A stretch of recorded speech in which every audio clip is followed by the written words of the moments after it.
I do my best to keep up with all 20 Premier League clubs and what's going on, whether it's transfer rumours, whether it's news, whether it's fans protesting. I like to know what's going on and why it's going on as well. I think it's important when I do YouTube as a job, this channel, and obviously Hamish Chat, my West Ham channel as well. And coming into the summer transfer window, Newcastle was right at the top of my list for a club to keep an eye on because I expected them to be busy. And I thought this is a huge window, and I still do think this is a huge transfer window, and I still do expect them to be busy. I just thought they'd perhaps be busy already. I mean, the teams that finished around them in the Premier League, they're busy already. Because Eddie Howe had a completely different attitude coming into the transfer window compared to previous. Before, Newcastle United were under pressure to sell players before the 30th of June due to PSR.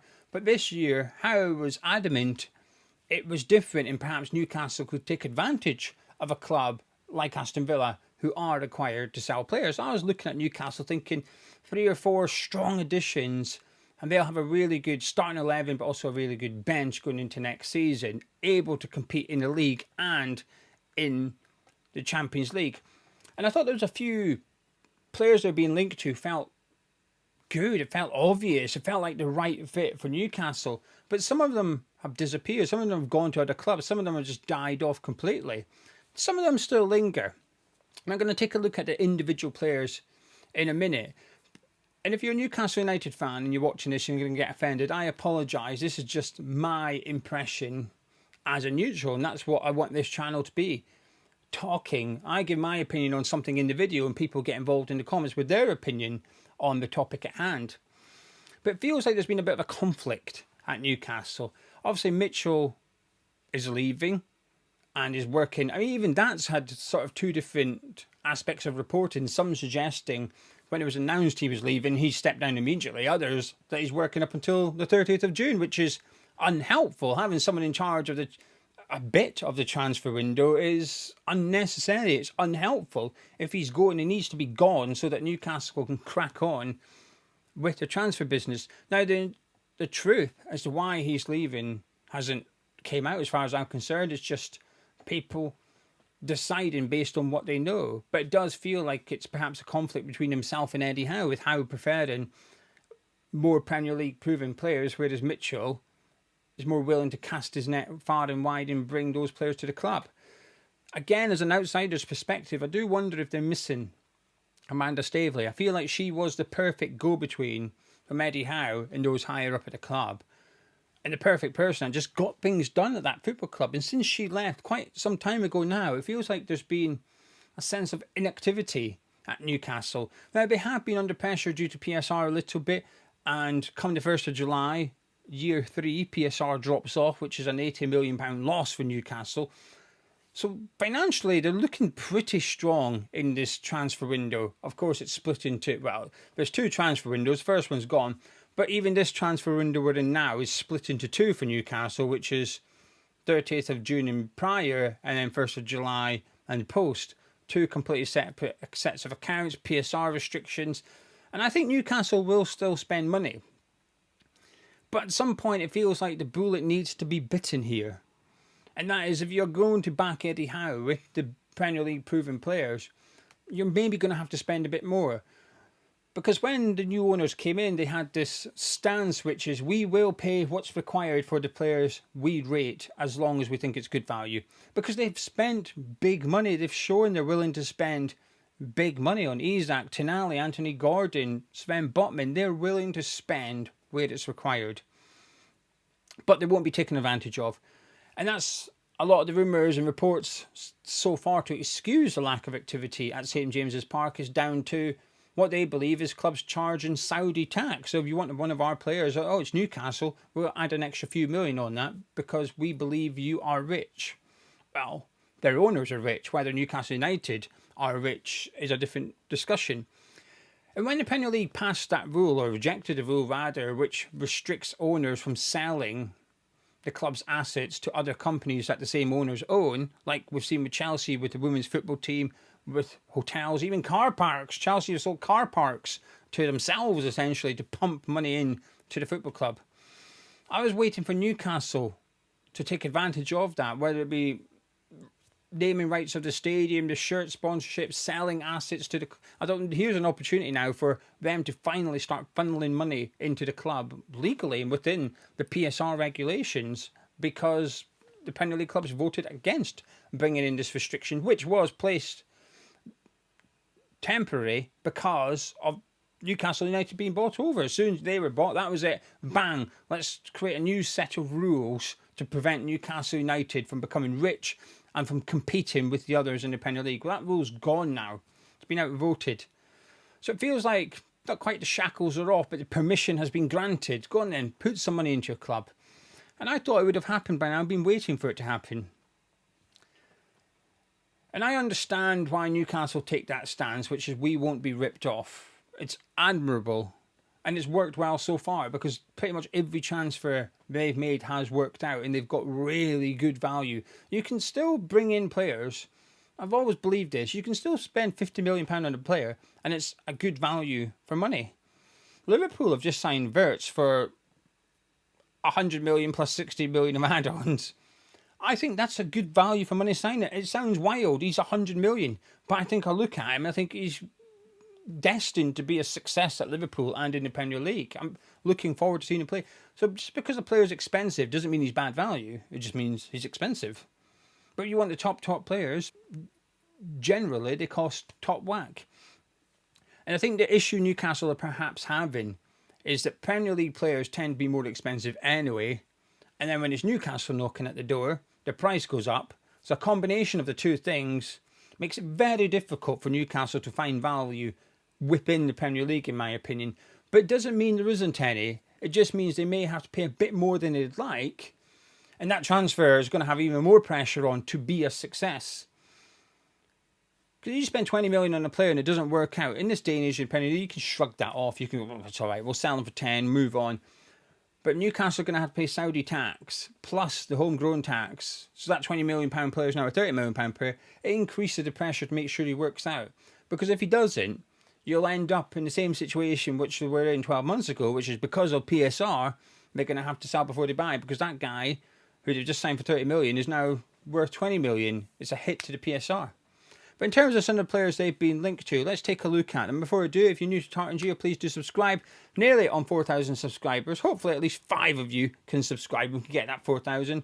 My aim is to upload every single day for the rest of the month. I appreciate we're now on the 21st of June, but that's a big commitment for me. Stick around and also drop a like on the video as well by clicking the thumbs up button. And don't be shy.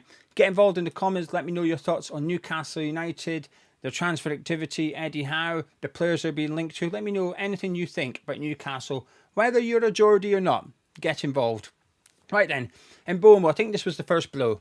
I was convinced he was going to go to Newcastle. It just felt like the right move for Mbeumo, and it felt like the right move for Newcastle United. It came out that he chose Man United, and it also came out that he wanted 200 grand a week. I understand why Newcastle looked at that and said, no thank you. Because overpaying transfer fee for a player is one thing, but smashing your wage structure that's dangerous, especially when you've got so many big players at that football club. I think the minute you bring someone in on more money than anyone else is on, you've got a problem. You may find yourself having Bruno, Tonali and Isak lining up outside the door saying, well, we'll have a wage increase, please, to match his ones, thank you very much. So I understand why Newcastle perhaps backed away from that if those wage demands are true. Because I thought 50, 60 million for Mbeumo, I feel like it's a good price, and I feel like he would have been the perfect player. But I completely understand why they walked away. Now, James Trafford is one I still expect to happen. He hasn't gone anywhere. He's not been linked to anyone bar Newcastle.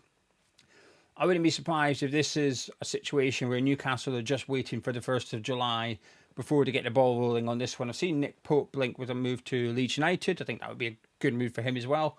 But Trafford to Newcastle just feels like it will still happen. And then we've got Marc Guehi, and I think this one might be the most difficult one to stomach. Now, this is on the assumption these transfer rumours have an element of truth, but the ones I've mentioned thus far and the next one have been linked quite a lot consistently by various different journalists. I think there's 2 or 3 coming up, which are a little bit more sporadic and less believable. But Marc Guehi certainly felt really believable, especially 12 months ago, right up until the end of the transfer window. Newcastle were there trying to get him, perhaps. Looks like he could be going to Liverpool. Again, I think the fee of rumoured to be 50 million. I think that's reasonable for what you're getting. I think you're getting a top centre-back in the Premier League. He's away to turn 25 this summer. While he hasn't been a club captain, that's been Joe Ward, he's still been the captain due to Ward's absence for Crystal Palace when they won the FA Cup. Homegrown, I think he's a wonderful footballer. It just feels like a really good centre-back for Eddie Howe. Now, when I did my Mbeumo video to Newcastle a month ago, I did say I think there's a better option out there for Newcastle than Marc Guehi. And funnily enough, they got linked to the two players I had in mind. Newcastle have been linked to them. They're just a little bit less likely. But if Eddie Howe did actually want Marc Guehi and he ends up going to Liverpool for what feels like a reasonable fee, I think that's going to be a tough pill to swallow for Howe. Just like Liam Delap. Because I never really felt Newcastle were in for him. Linked to him quite a lot. And it was one of those that felt like it would make sense. Would Delap accept competing with Alexander Isak? You would suggest perhaps not, but he's gone to Chelsea to compete with Nicholas Jackson and others. But he also perhaps feels I can get him out of the team, and I would argue that will happen. Whereas at Newcastle, it wouldn't have done. But I think a look under the car bonnet, you'd realise actually Isak was carrying a knock quite often last season. Some games he looked like he needed substituted, but they didn't substitute him because they couldn't. The alternative was Callum Wilson. He missed some games as well. He does pick up a few niggles, does Isak. With the Champions League campaign, I do strongly believe there would have been plenty of minutes for both Isak and Delap at Newcastle next season. And at 30 million, that's one. I don't think you can say Saudi tax, Premier League tax. I don't think that applies here. 30 million for Liam Delap, I think, is a bargain. So there was almost no excuse in my eyes if Newcastle wanted him to go get him. I can only assume they didn't actually want him. But then I feel like if that's the case, they perhaps made a bit of an error there. Alanga, linked to him last summer, linked to him again. I'm not sure how much I believe this one, because I think last summer they might have rocked up at the City ground, discovered these 40 million or whatever, and thought, oh no, that's too expensive. I'm not sure why they'd feel like the price tag would change after he's had a really good season and Nottingham Forest qualify for European football. So the price would remain the same. So that's why I'm inclined to not believe this transfer rumour. Then we're getting on to two that I don't believe. One is Zabarnyi of Bournemouth. Now, he's one of the players I think Newcastle could have and should have went after. But I feel like stable door, horse, bolted and all that.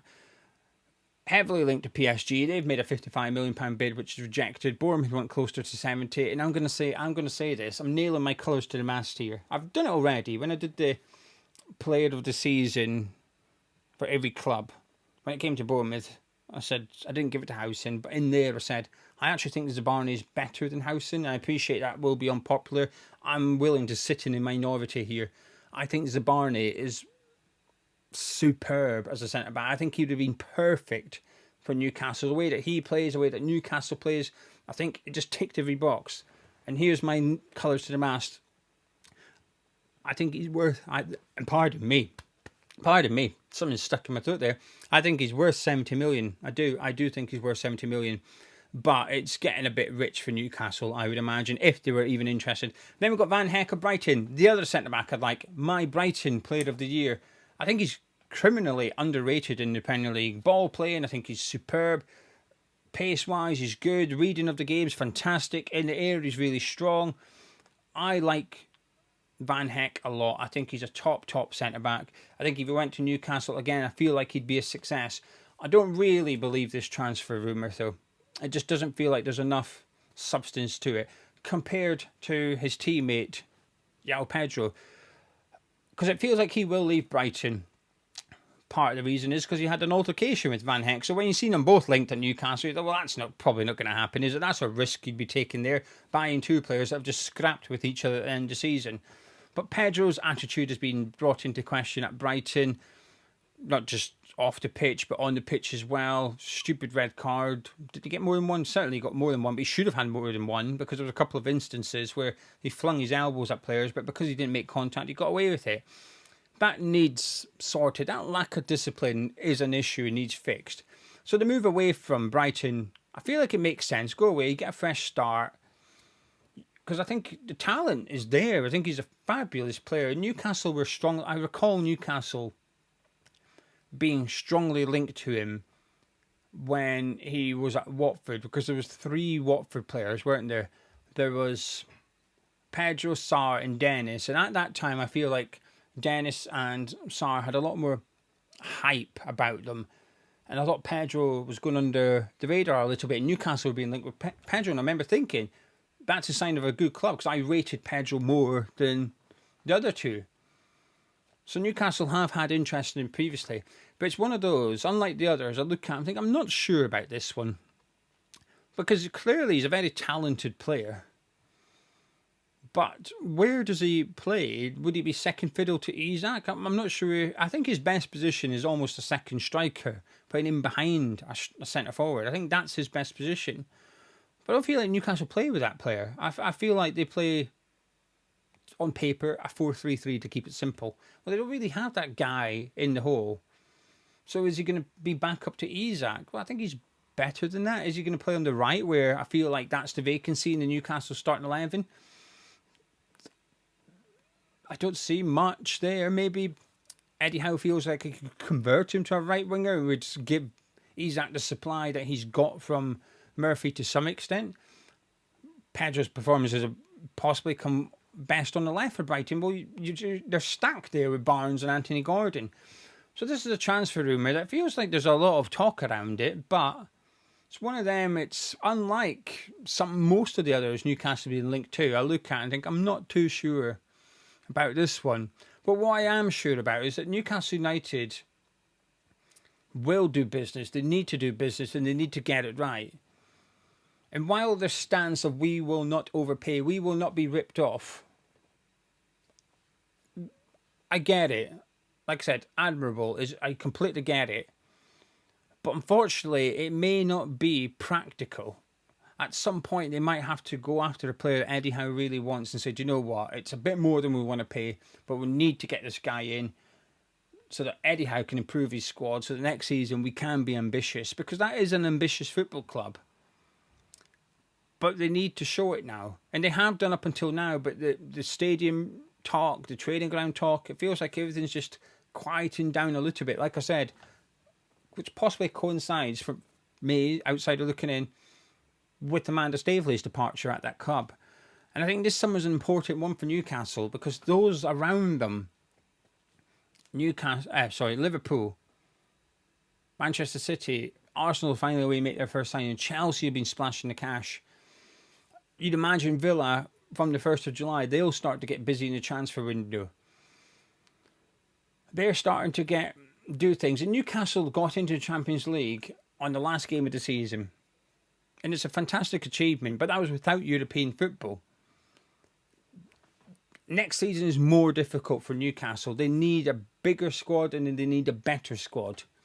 And I just worry that this stance is going to cause them, it might save them a bit of cash on transfer fees, but it might actually cost them more money by what they could potentially miss out on next season by having that stance in the window. Admirable, but not very practical. Eddie Howe needs backed. They will back him. It's just whether they back him adequately and also bring in the players that he wants the most. Because if Mbeumo was his number 1 target, he's already on to his number 2 target now. And if you're bringing in 3 or 4 players in positions, you don't want to be doing that for every single one. Having your first choice keeper, your centre back, second choice centre back, your second choice striker, and your right winger, that's not the end of the world. But if you're doing third choice, it's not ideal. I think Newcastle, to get this right, they can have a good season. Get it wrong, they'll still have a good season. But I think they'll miss out on having an excellent season. And there's a lot up for grabs at St James's Park. They might just have to pay for it this summer.